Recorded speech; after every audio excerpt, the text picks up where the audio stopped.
Okay, there is much to talk about. Let's get to our panel. Juan Gonzalez served as a Deputy U.S. Assistant Secretary of State for Western Hemisphere Affairs. He's currently an Associate Vice President with the Cohen Group right here in Washington, D.C.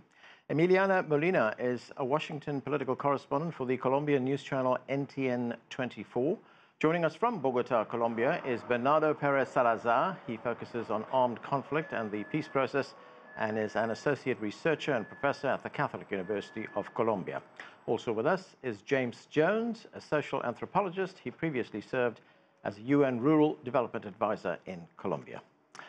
Thank you to all of you for joining us. Let's start in Bogota with Bernardo. And Bernardo, as our reporter just told us, it's been a little over 4 months since President Duque took office. Why is he unwilling to endorse the current peace agreement?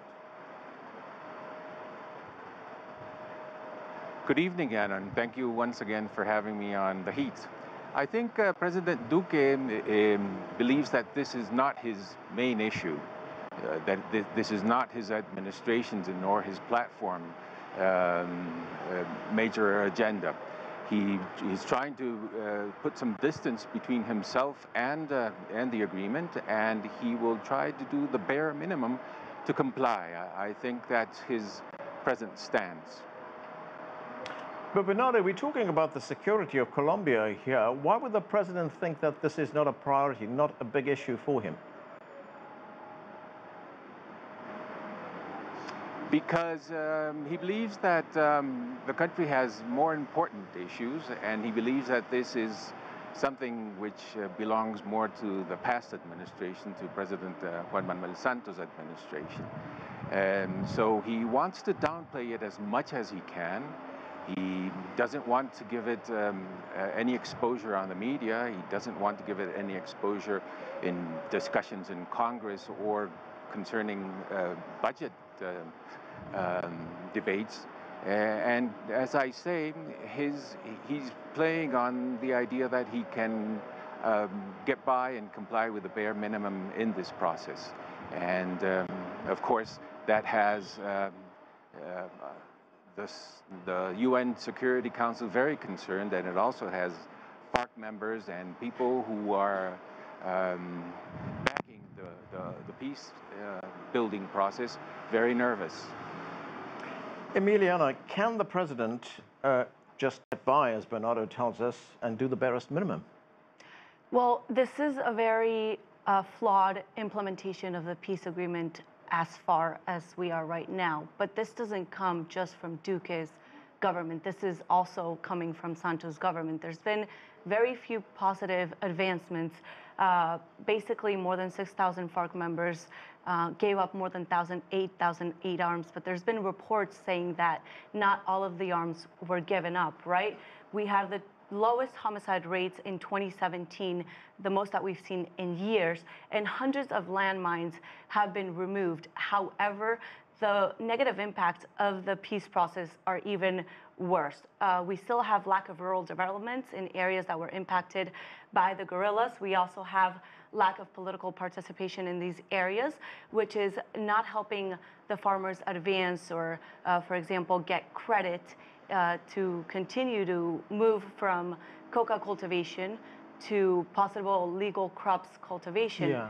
We also have lack in the, how I was saying, the coca substitution for legal crops, and there's a lack of victim reparation. But this is all due to the process of the peace process and the fact that as of right now, there's a huge absence of government officials in these areas that were affected mainly by the conflict. I mean, Emiliana, you point to some very serious issues in Colombia here.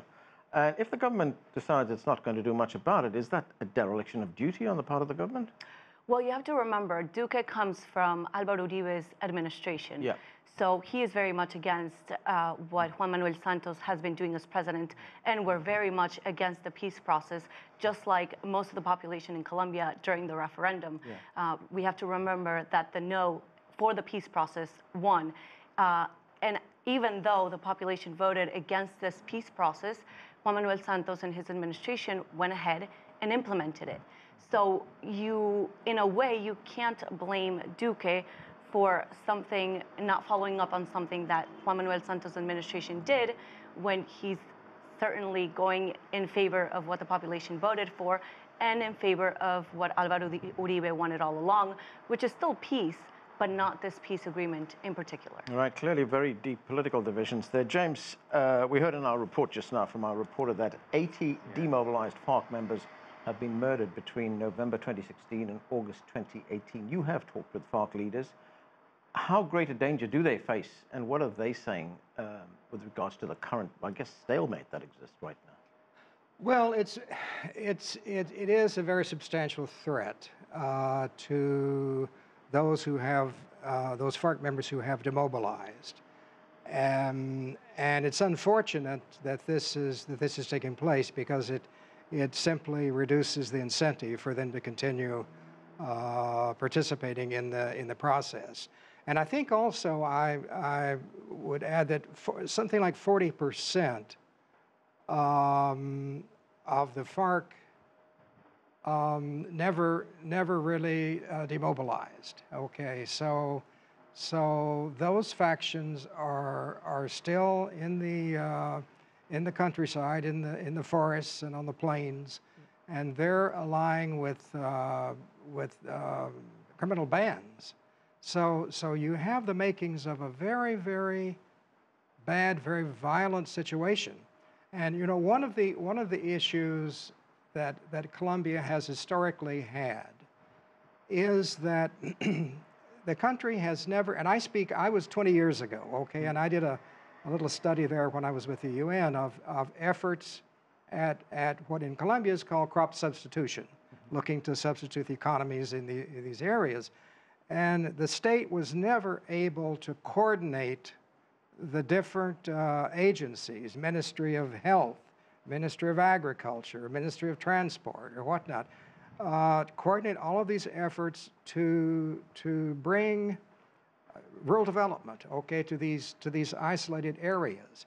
And from what I read in the papers now, that is still pretty much the case. And one of the weaknesses of this whole process is that the government has not fulfilled its part of the bargain, okay, to go into these areas and whatnot. So it's a Right. very, very bad situation. A bad situation, Juan. Would it be fair to describe the security situation in Colombia now as very tenuous? Is it possible that whatever little gains there have been after the signing of the peace agreement could unravel? It's certainly a danger, and a major and respected Colombian NGO, Fundación Ideas para la Paz, has cited an increase in violence, certainly an increase in recidivism, something between, I think it's 2,500 to 6,000 FARC members have actually returned to the battlefields or even associated themselves with splinter criminal groups or even the ELN. And so certainly there is a danger that the FARC could go back to the battlefield. But if I may take a quick step back, I think looking at the 2016 peace agreement, I don't think anybody can question that it was historic. However, there were significant flaws to the agreement. There was the inclusion of narco-trafficking as a political crime. There was matters of transitional justice, which Human Rights Watch has said that it would allow the senior-most members of the FARC to get off without any sort of punishment for grave crimes. And thirdly, on the implementation side, it's something where I think the Santos administration perhaps overpromised what it would deliver, and then number two, there was no real onus on the FARC to comply or to deliver benefits when it came to coca substitution or even to prevent their members from actually joining other groups. So you look at Duque, and I think it's unfair to say that Duque does not want the agreement and wants it to fall apart. I mean, I've spoken directly with him when he was a candidate and then when he was a president, and he's been very clear publicly that he has said that they're going to look at parts of the agreement, and those that make sense and that are good for Colombia are ones that they're going to look to keep. But those that are not good for Colombia or for the Colombian people are ones that they're going to have to change. And I think he has the support of the public to do that, but his main responsibility and the one that he's focused on has been, number one, is getting Colombia out of recession and the mass migration flow from Venezuela, which is impacting the Venezuelan economy. And then the second one is reestablishing the presence of the state, where you have, as Jim mentioned, you have FARC dissident groups that were never really a belligerent force, but were there to traffic drugs and to make money and under the guise of actually being a belligerent force. Bernardo, what do you make of that assessment that President Duque wants to actually, I guess, modify the agreement, cherry pick it, take the good parts that he thinks is good for Colombia, implement those, leave the rest out? Well, I think he is simply ignoring the fact that this was a peace process and there was an agreement, and that when you have an agreement, both parties have to agree to any modifications. He is in the position that the government can modify the agreement according to its best interest, and somehow not acknowledging the fact that this was not a military defeat, this was not a capitulation as President Uribe would have liked it to be. And the reason why there was a peace negotiation is because basically the war was going on and affecting the weakest people in the periphery, and the government and FARC came to an agreement in the sense that that made no sense, and that had to be ended by a political negotiation. That's what is not being recognized in this moment by this government and many of my fellow panelists. However, I think that it's also important to point out the fact that FARC has complied with everything that was written in the agreement, and the government is the one who has been very slow implementing its part of the deal. And one of the reasons why half of most of the ex-combatants who were in these areas for their reincorporation, their social and political and economic reincorporation, one of the reasons they left those areas was precisely because there was no implementation. The pace of the implementation has been so slow that people have lost all confidence in the process. The fact that the government backed the DEA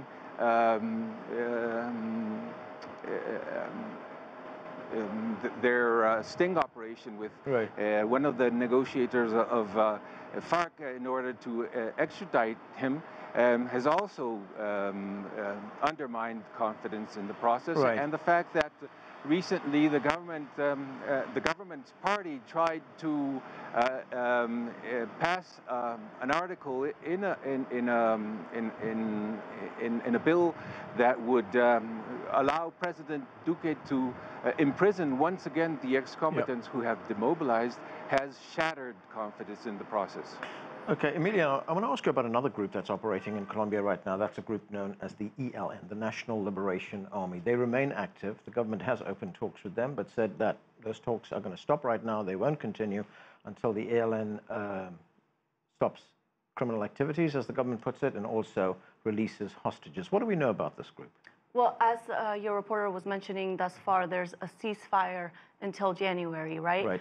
But I think the ELN came in a little too late to negotiate with current government. Duque, they really had the opportunity to do this during Santos' administration, who was more willing to give a little bit more, I guess, an easy out to these groups than Duque is. You know, we know from his previous work with Álvaro Uribe, Álvaro was very hard on these armed groups, which is why he managed to lower the cultivation of coca in Colombia, which, again, after signing the peace agreement with Juan Manuel Santos, managed to increase in more than 160% in the year 2017.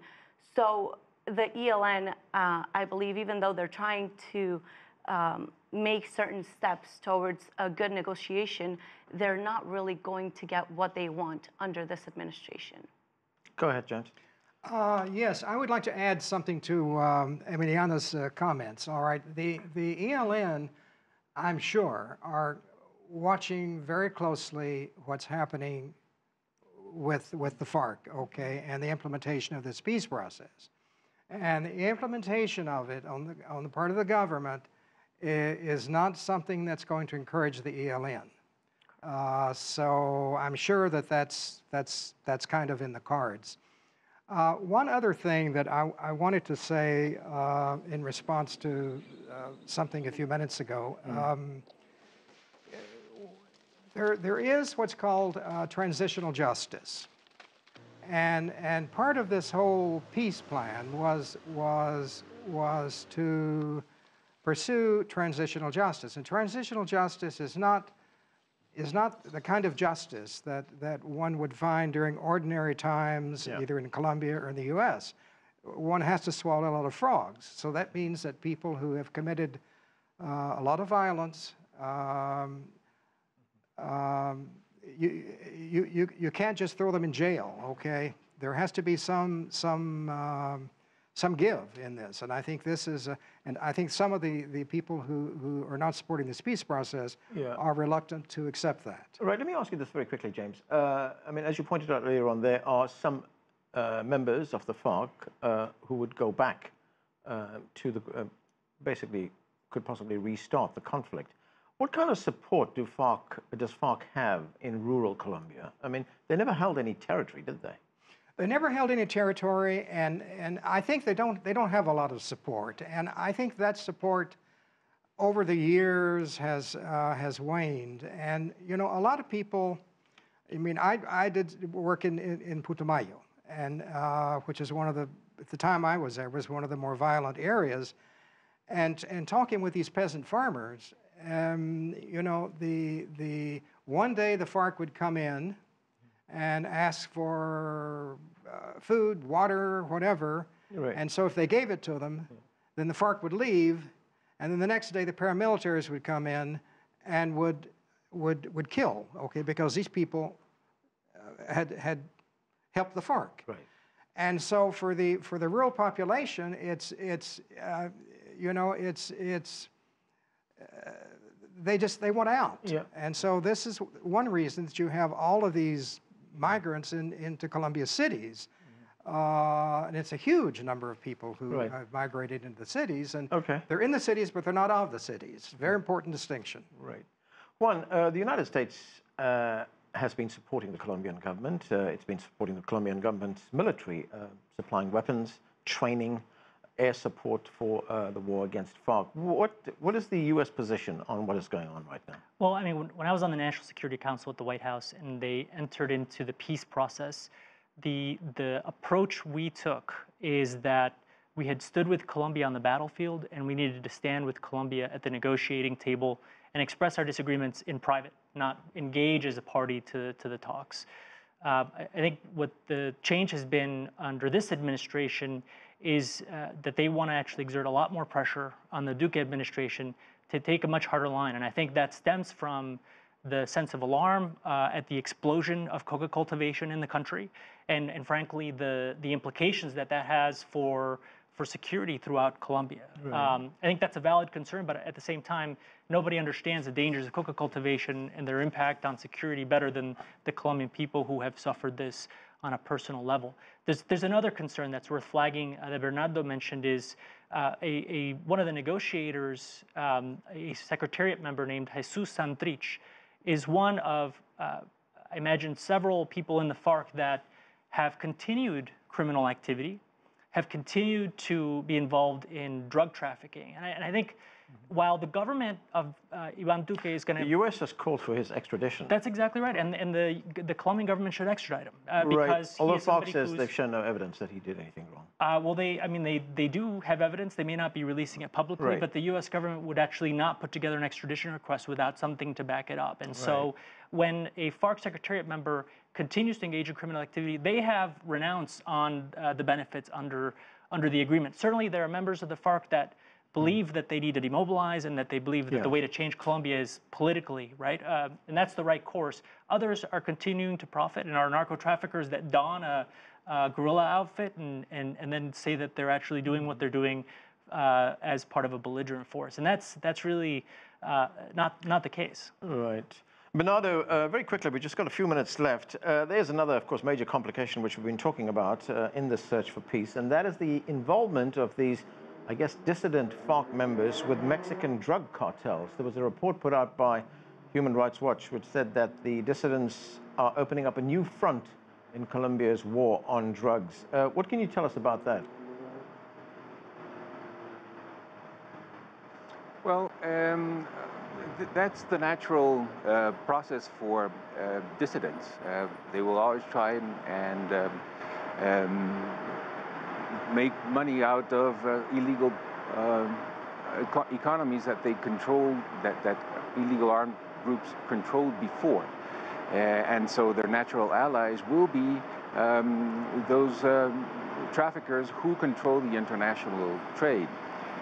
So that we've seen that before. We saw that with when the paramilitaries demobilized, and most of them also went back to control these routes and cropping areas. So that's almost normal in Colombia's peace processes. Emilia, there have been some core grievances on the part of FARC, the fact that there was unequal land distribution in Colombia, widening inequality in Colombia as well. Has the government addressed any of that? A little bit, but to mention on the inequality part, your reporter was also mentioning that the FARC is kind of upset that there's been killings of their members. I believe it was around 18. What they're not addressing is the fact that there's been killings of more than 300 social leaders around Colombia since the agreement was signed. And the government is doing very little to address these concerns as well. And I wanted to add to a comment that Juan was making also, is that the U.S. still considers the FARC as a terrorist group. So in order to continue advancing in the peace process, for example, giving back lands to the peasants or the campesinos, known in Colombia now, that are trying to switch from coca cultivations to legal crops, they need money. And the U.S. cannot give this money to anyone related at all to the FARC because it's still considered a terrorist group. So this is also causing the process to kind of be stalled in a certain area. If I could just say, signing an agreement doesn't make you not a terrorist group. Correct. And so, but I totally agree with your concerns. Is for the U.S. to take the FARC off the list, they have to prove that they're not a terrorist group, and they frankly haven't done that yet. At all. They have not. There is something else. The government, Emiliana, had promised to bring healthcare services, education, clean water to the rural areas. The New York Times had a report on this and reported last September that the government actually doesn't have much of a presence in rural areas at all. At all. You know, it's funny that there's been reports from farmers that live in those rural areas where they've been asked, have you gotten knocked on your door by a mayor of your region? And they've said no. They haven't even been warned. And it's probably more than 100,000 families of these farmers that need to be warned that cultivating coca is illegal and that they can switch to legal crops, and the government is willing to help them for the next 2 years. But most of these families, and again, it's 100,000 or more, haven't even received a knock on their door by a local government official. So if they haven't even received that warning and that help from the government, how are we expecting education and health services and others?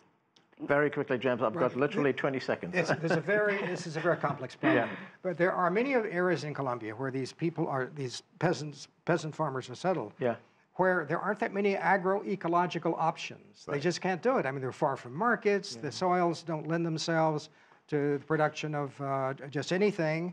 Coca does pretty well, and that's why there's a lot of it. So this is another issue. We are going to have to leave it there. Thanks to all of you for being with us. That's it for this edition of The Heat. I'm Anand Naidu in Washington, D.C. Thanks for being with us.